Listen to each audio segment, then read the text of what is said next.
बिस्मिल्लाहिर्रहमानिर्रहीम।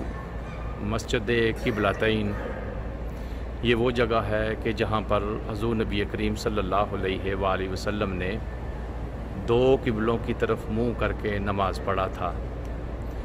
मुसलमान पहले बैतुल मक़दस की तरफ मुँह करके नमाज़ पढ़ते थे और हुज़ूर नबी करीम सल्लल्लाहु अलैहि वसल्लम की ख्वाहिश थी कि अल्लाह ताला हमें हुक्म दे और हम खाना काबा जिसको तमीर करने वाले हज़रत सैयदना इब्राहीम अलैहिस्सलाम हैं उनकी तरफ उसकी तरफ हम मुँह करके अपनी नमाज़ पढ़ें।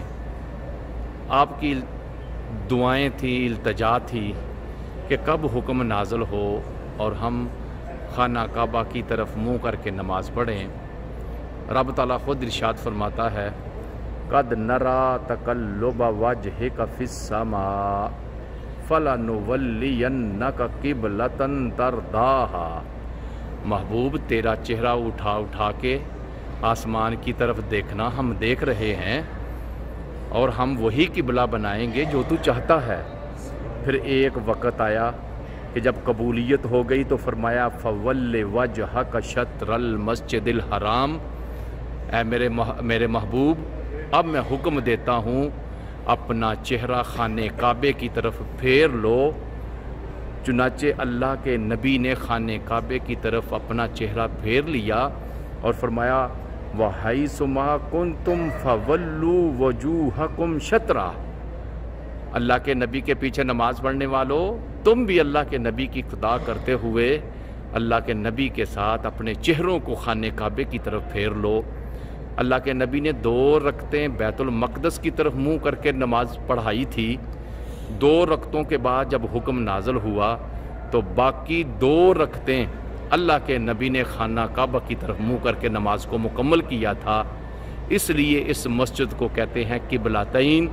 अल्लाह के नबी ने नमाज की इब्तदा की थी बैतुल मक़दस की तरफ करके और इंतहा की थी खाना काबा की तरफ अपना मुँह करके। तो ये मस्जिद है मस्जिद क़िबलातैन। पहला क़िबला है जो अब निशानी के तौर पे बनाया गया है और पहले मुसलमान इस तरफ मुँह करके नमाज़ पढ़ते थे। तो जब हुक्म नाज़िल हुआ तो उसके बाद फिर अपोजिट साइड दूसरी साइड खाने काबे की तरफ करके अपनी नमाज मुकम्मल करते हैं।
मस्जिद क़िबलातैन का बैरूनी सा